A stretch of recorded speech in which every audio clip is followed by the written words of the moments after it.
시온의 아침, 부활의 아침, 하나님 앞에 우리가 감사로 찬양으로 영광을 돌렸습니다. 우리의 찬양을 기뻐받아 주시옵소서. 우리의 심령이 그리스도로 말미암아 매일 죽음에서 죄에는 죽고 다시 살아나는 부활의 놀라운 능력을 체험하기를 간절히 원합니다. 누가복음을 오늘 마무리하며 예수 그리스도의 그 사역과 죽으심과 부활이 곧 나의 구속함을 위함임을 다시 깨닫는 시간이 될 수 있도록 도와주시고, 이 모든 일에 나에게 새롭게 주어진 귀한 직무, 예수 그리스도의 증인의 삶으로 살아가는 하나님의 백성들이 될 수 있도록 역사하여 주시옵소서. 성령님, 성경 말씀을 열어주시고 우리의 마음을 깨워주시며 행할 수 있는 결단과 헌신의 열매를 주님 허락하여 주시옵소서. 예수 그리스도의 이름으로 간절히 기도드립니다. 아멘. 인간은 감각기관이 없어도 충분히 타인과 진정으로 소통할 수 있다. 이 말은 신경학자인 올리버 섹스라는 분이 한 말입니다. 그분은 1930년생으로 수많은 여러 가지 임상적인 실험과 또 많은 사람의 테스트모니를 통해서 우리의 감각, 시각이나 청각이나 미각이나 또 우리가 느끼지 못하는 촉각이 없다 하더라도 우리의 감각이 없어도 충분히 다른 사람과 진정으로 소통할 수 있음을 많은 연구 기록을 통해서 보여준 것입니다. 그는 Not our sense but our beliefs dictate our action.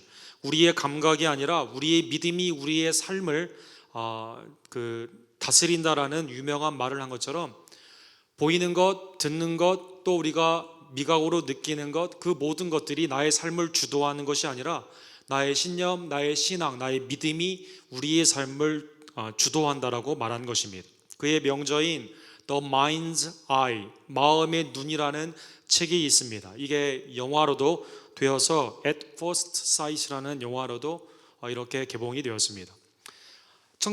시각이 없는 사람들이 어떻게 만나고 어떻게 사랑을 하는가에 관한 그러한 연구 에세이 논문이 되는 것입니다. 이 영화의 한 장면에 보게 되면 날 때부터 앞을 보지 못하는 발 킬머라는 배우가 배역하고 있는 그 사람이 이 여인 미라 소리노라는 분을 만나서 사랑하게 됩니다. 이 여자분이 이 남자분에게 이렇게 물어요. 나 안 보이는데 내 머리카락이 무슨 생각인 줄 알아요? 무슨 색깔인 줄 알아요? 내 눈이 무슨 색깔인 줄 알아요? 내 키가 얼마고 내 손가락이 얼마나 긴 줄 알아요? 안 보이는데 어떻게 사랑하죠? 막 질문을 합니다. 이때 이 남자분이 유명한 말을 하죠. 그냥 알아요 라고 말을 하는 것입니다. 감각이 없어도 사랑할 수 있는 인간에게 주신 마음, 그리고 그 신앙 가운데 우리의 삶이 변화되는 것이 과학적으로도 많은 사람들을 통해 오늘날 증명되고 있는 것입니다. 예수님은 사망 권세를 이기시고 3일 만에 부활하셨습니다. 예수님의 주요 부활의 증명의 그 사건을 보게 되면 다 하나님의 말씀 중심으로 되어 있습니다. 물론 의심 많았던 도마에게는 예외가 있었죠. 12제자가 한 마음으로 가룟 유다를 제외한 마띠아까지 해서 12제자들이 한 마음 한 뜻이 되어 믿음 가운데 복음을 증거하기 위해서는 한 사람도 예외 없이 믿어야 되기 때문에 그리스도는 자비와 긍휼 가운데 그의 영광의 상처를 직접 만져보라고 하면서 보여준 것입니다. 요한복음에 한 번, 누가복음에 한 번, 두 번만 언급이 되어 있습니다. 그러나 성경의 다른 모든 부분에서 예수님은 부활을 증명하실 때 말씀으로 증명하신 것입니다. 오늘 본문에 보게 되면 44절에 내가 너희와 함께 있을 때 너희에게 말한 바 곧 모세의 율법과 선지자들의 글과 시편의 나를 가리켜 기록한 모든 것이 이루어져야 하리라 한 말이 이것이니라. 엠마오의 두 제자뿐만 아니라 예루살렘에 모여있던 그 제자들에게 예수님은 구약에 말씀하고 있는 모세의 율법과 선지자의 글과 시편, 구약의 39권을 이 세 부류로 당시에 나누었는데 이 구약의 모든 말씀이 곧 메시아 예수 그리스도로 말미암아 이루어지게 되는 성취의 역사이다라는 것입니다. 예수님은 천국과 지옥을 말씀하실 때 나사로와 부자의 비유를 통해서 알려주시죠. 부자가 평생 동안 먹고 살면서 가난한 자를 돌보지 아니하고 자기 중심의 삶을 살면서 이제 지옥에서 이렇게 부르짖습니다. 나의 형제들이 있는데 죽은 자가 살아나게 되면 나사로를 좀 보내가지고 죽은 자가 살아나게 되어서 하나님을 믿음으로 말미암아 이곳에 오지 않도록 좀 해주십시오라고 부탁한 것입니다.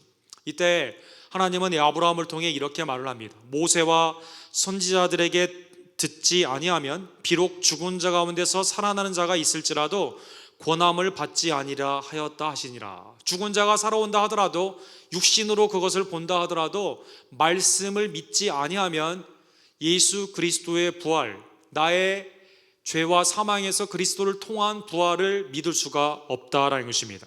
모세의 율법과 선지자의 글과 시편은 그러한 죄인인 우리들에게 이러한 초점에서 하나님의 말씀을 허락하여 주신 것입니다.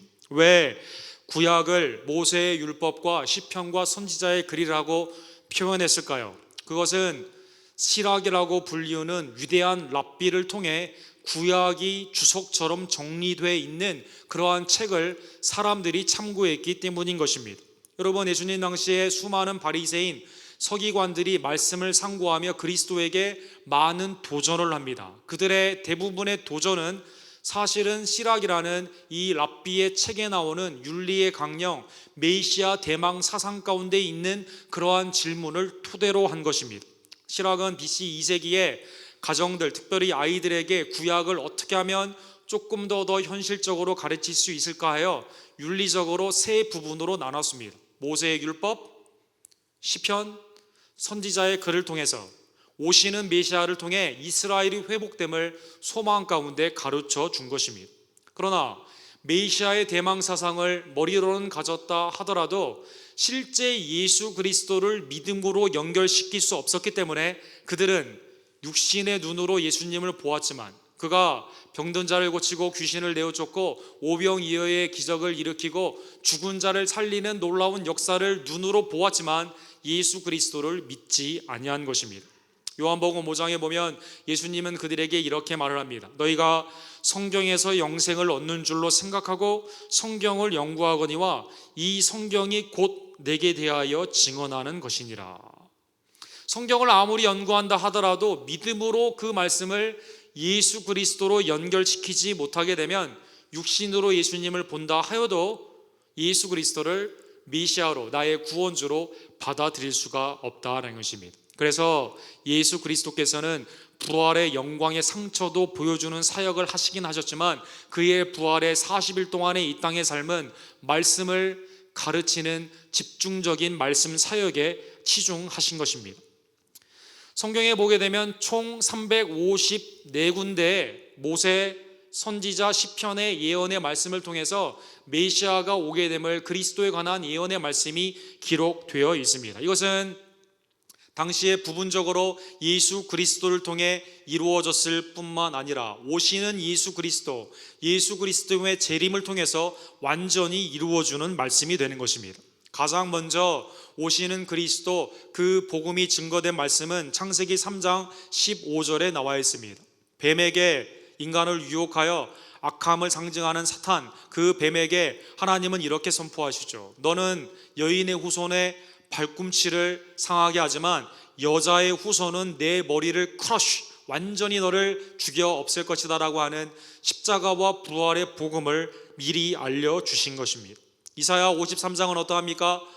우리를 위해 죽임 당하시는 어린 양의 그 모습을 매우 구체적으로 설명하고 있는 것입니다. 우리는 다 양 같아서 그 행하여 각기 제 길로 갔거늘 여호와께서는 우리 모두의 죄악을 그에게 담당시키셨도다. 이새의 후손 다윗의 자손인 메시아로 말미암아 우리의 모든 죄가 온전히 감당케 되어 회복이 되는 죄 사함의 은총을 받는 모든 부분, 고난받는 메시아의 모습이 이사야 54장을 통해 구체적으로 나타나 있는 것입니다. 시편 40편에 보게 되면 다윗의 시편을 통해서 성경의 모든 두루마기의 말씀이 다 두루마리의 그 책의 말씀이 나에 대한 말씀이다, 메시아에 관한 말씀이다라고 예표적으로 말씀하여 준 것입니다. 예수님은 예루살렘에서 제자들에게 그리고 승천하기 직전에 그 40일 동안 몸을 보이는 사역이 아닌 말씀을 가르치는 사역을 하신 것입니다.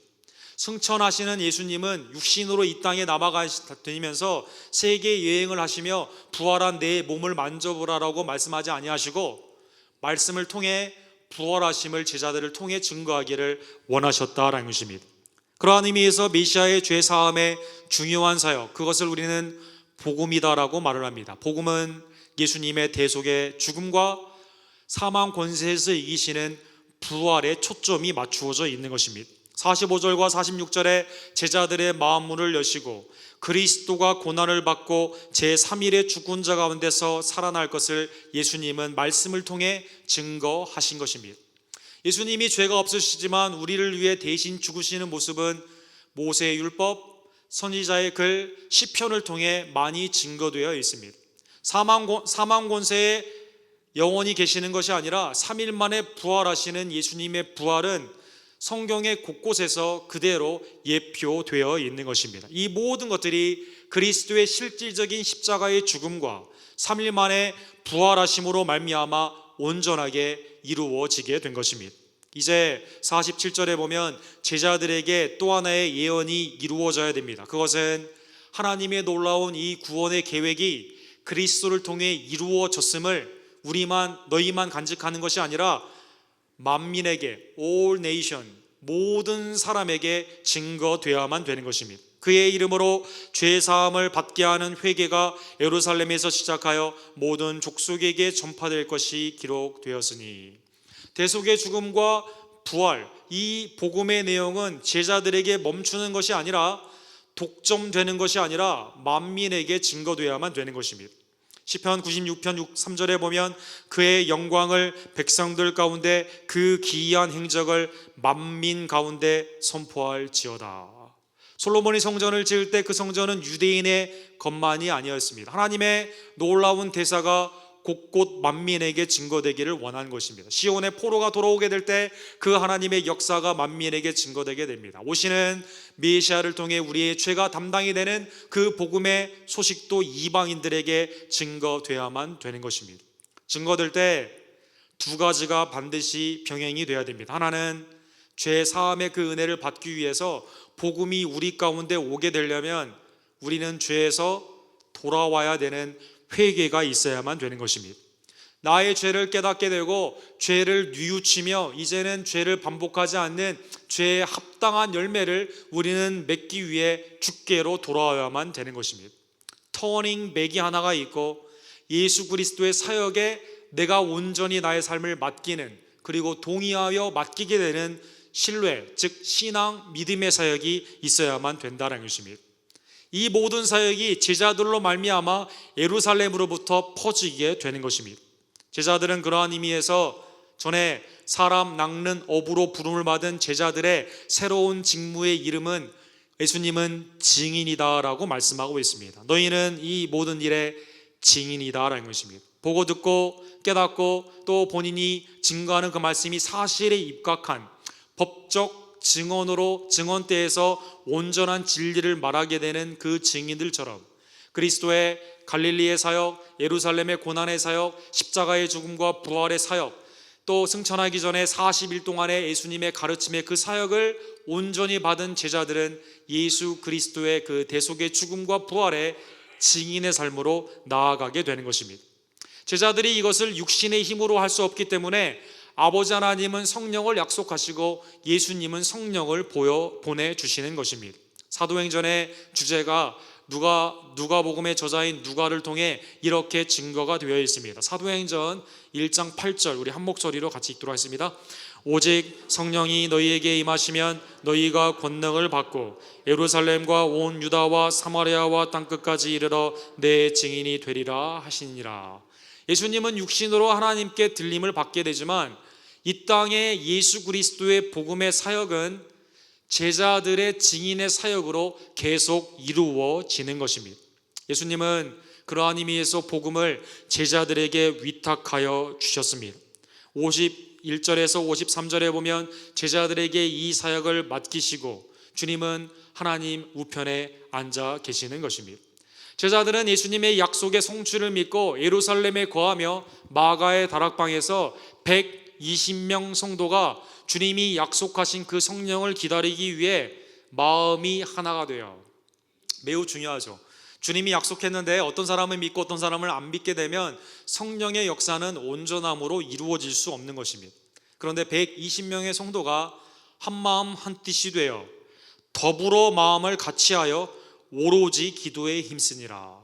주님은 약속하시고 그 약속을 이루어 주시는데 그 약속의 성취를 위해 우리의 책임이 뭐냐? 그것은 그 약속을 믿고 온전한 마음으로 그걸 위해 기도하는 것이다 라는 것입니다. 성령은 약속대로 오순절에 오시게 됩니다. 그리고 제자들은 성령 가운데 이제 담대하게 복음을 증거하게 되는 것입니다. 성령의 능력 가운데 제자들이 증거한 그 내용은 예수님의 증인의 사역의 하이라이트인 죄 사함의 은총을 위해 회개하고 돌아오라라는 것입니다. 사도행전 2장 38절에 보면 세 번이나 예수님을 부인하였던 이 베드로가 예수님의 약속을 믿고 기도 가운데 성령을 받음으로 말미암아 너희가 회개하여 각각 예수 그리스도의 이름으로 세례를 받고 죄 사함을 받으라. 그리하면 성령의 선물을 받으리니 담대히 복음을 증거하게 되는 것입니다. 사도행전 10장, 사도행전 20장에 보게 되면 제자들의 설교의 가장 중심의 핵심은 죄 사함의 은총을 위해 회개하고 예수님을 믿으라라는 것입니다. 복음 중심의 명료한 그 설교로 말미암아 수많은 사람들이 예수께로 돌아오게 되는 것입니다. 베드로뿐입니까? 마띠아를 나중에 보충으로 한 12 제자들이 성령의 능력을 가운데 곳곳에 나아가 복음을 증거함으로 말미암아 그의 생명을 증인의 사역 가운데 하나님 앞에 순교로 드리게 된 것입니다. 제자들이 그러한 증인의 사역을 감당했기 때문에 예루살렘, 온 유다, 사마리아 그리고 그 복음이 아시아, 유럽을 넘어 그리고 아시아로와 우리한테 오게 되고 또 세계 곳곳에 오늘날에도 그 증인의 사역으로 구원의 역사가 완성되어 가고 있는 것입니다. 스코틀랜드의 세인 앤드루, 우리 미국 교회 이름과 똑같죠. 세인 앤드루라는 대학이 있습니다. 그것이 이제 그 신학교가 굉장히 유명한데요. 영국의 황실들도 많이 다니는 그 학교인데 거기에 신약과 교수인 리차드 보콤이라는 선생님이 계십니다. 이분이 Jesus and the Eyewitness라는 책을 썼습니다. 아직 한국말로는 번역이 되지 않은 이 책의 내용에 보게 되면 제자들이 어떻게 목숨을 걸고 순교까지도 각오하며 그리고 순교함으로 말미암아 예수 그리스도의 증인의 삶을 살았는가 그 제자들의 생애를 쭉 살펴본 책이 이 가운데 나와 있습니다. 리차드 보캄은 그 초대교회의 여러 가지 증거를 통해 이렇게 말을 합니다.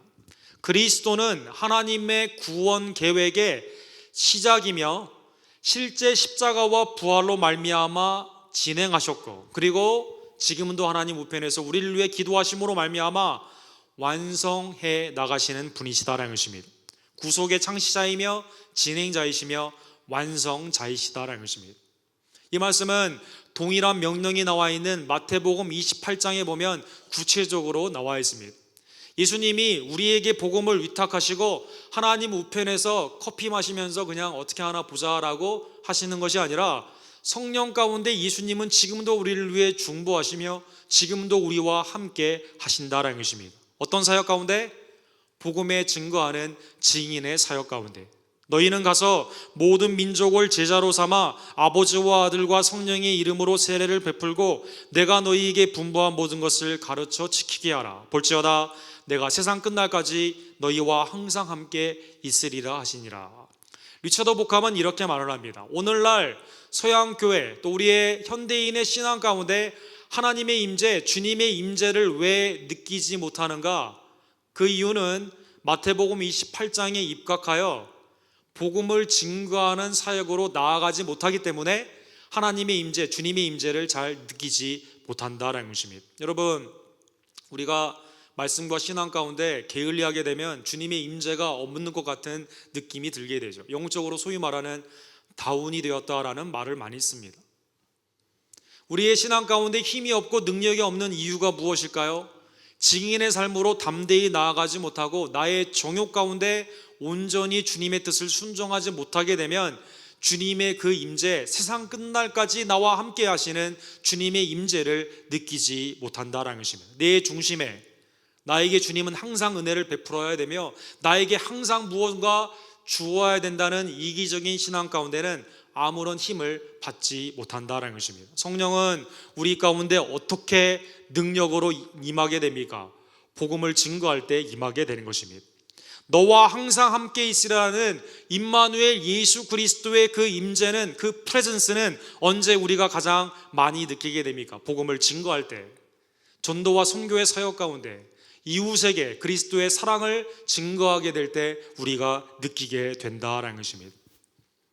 그러한 의미에서 우리는 교회를 미셔널 처치, 선교적인 교회로 나아가야만 되는 것입니다. 교회의 여러 가지 흥망성쇠, 특별히 미국 교회의 흥망성쇠를 연구한 맨신이라는 목사님이 쓰신 10년 후 우리 교회라는 책이 있습니다.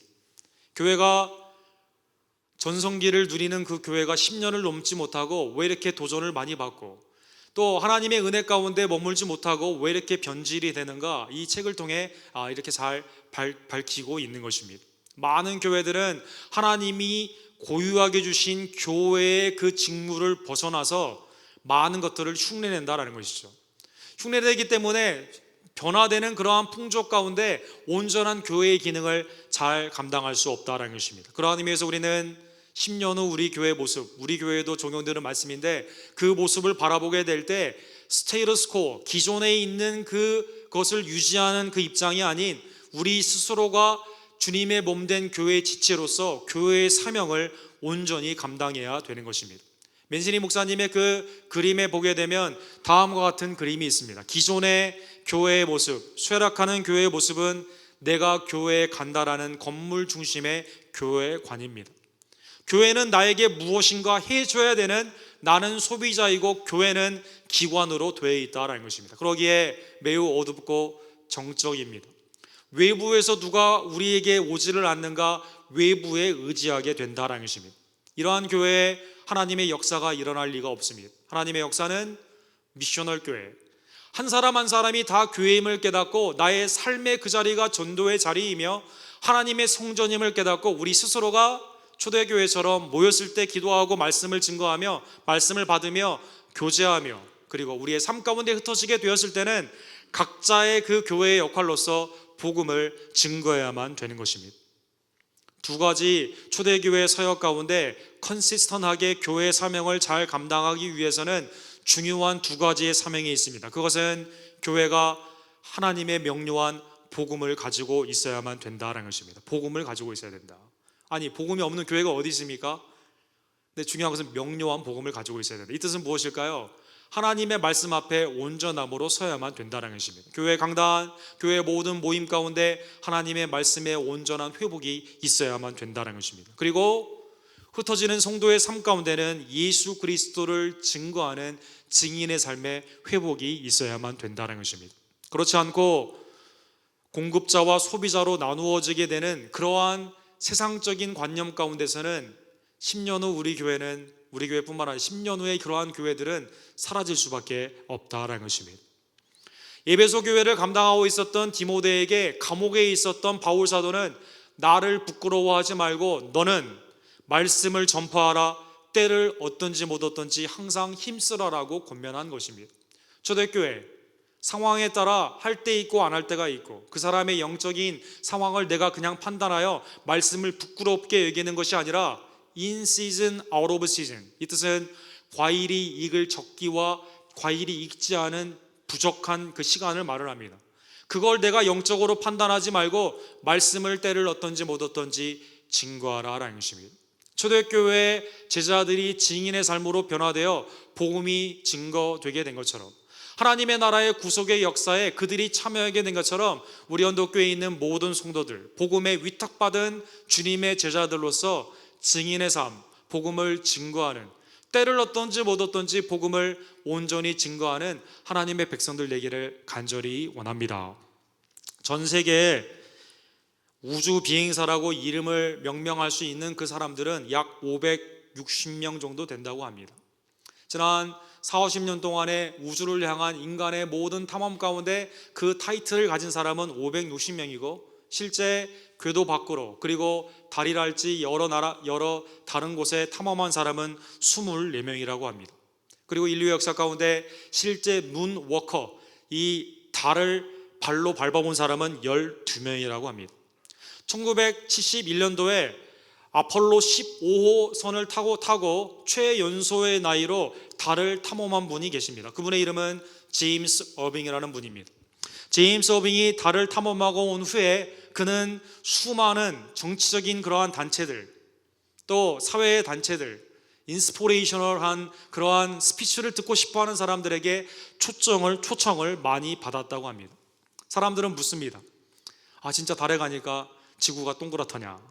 진짜 달에 가니까 맨하탄의 마천루가 보이게 되고 만리장성이 정말 보이더냐? 라고 그런 말들 많이 하고, 거기에서는 화장실 처리를 어떻게 하느냐, 음식은 어떻게 먹느냐, 그런 것들, 진짜 사람이 기침하면 멀리 떨어져 나가는 여러 가지 것들, 그런 질문들 많이 이렇게 한때가 됩니다. 그런 질문에 그는 친절하게 답하면서 항상 결론은 이렇게 말을 했다고 합니다. 인간이 달 위를 걸었다는 것보다 예수님이 이 땅 위에 걸으셨다는 것이 더 중요하다. 인간이 놀라운 과학자들의 그 가장 중요한 엔지니어들과 과학자들의 그 산물인 우주 탐험 가운데 여러 가지를 성취했다는 것도 굉장히 중요하지만, 그런데 만왕의 왕 만주의 주, 그분이 우리를 위해 하늘 보좌를 버리시고 이 땅에 오셔서 갈릴리를 걸으시고 예루살렘에 입성하시며 우리를 위해 십자가에 못 박히시며 부활하셨다는 그것이 더 중요하다라는 것입니다. 사랑하는 성도 여러분, 우리는 무엇인가 말을 하고 무엇을 향해 우리는 설명을 하기도 하고 증명하는 삶을 살게 되어 있습니다. 우리는 오늘 어떠한 서브젝트, 우리를 가장 열광시키는 제목이 무엇이며 우리가 가장 자신 있게 증거할 수 있는 것은 무엇일까요? 복음에 위탁받은 성도로서 예수 그리스도의 죽으심과 부활을 담대히 증거하는 증인의 삶이 되기를 간절히 원합니다. 기도하겠습니다.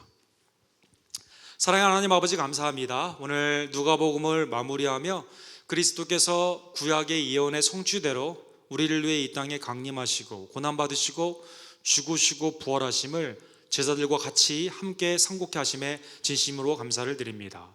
동일한 성령을 받은 우리들, 또 동일한 예수 그리스도를 믿는 우리들, 동일한 성부 하나님께 영광을 돌리는 우리들, 믿음 가운데 예수 그리스도의 증인으로 담대히 복음을 증거하기를 간절히 원합니다. 때를 얻든지 못 얻든지 십자가와 부활을 부끄러워하지 아니하며 복음을 시인하며 증거하는 주님의 복된 증인들이 될 수 있도록 역사하여 주시옵소서. 하나님, 우리 교회가 복음의 능력 가운데 온전히 쓰임받기를 간절히 원합니다. 명료한 복음의 증거됨과 배움이 있을 수 있도록 도와주시고 담대한 복음의 증인의 삶이 성도에 흩어진 생활의 성전의 모습 가운데 나타날 수 있도록 주여 함께하여 주시옵소서. 이 일은 나의 육신의 힘으로 되는 것이 아니라 성령의 능력 주심으로 됨을 다시 한번 깨달으며 매일의 삶 가운데 성령님께 의지하고 말씀을 상고하며 기도 가운데 주님과 동행하며 세상 끝날까지 함께 하시는 주님의 복음 사역 가운데 함께함으로 말미암아 놀라운 하나님의 능력과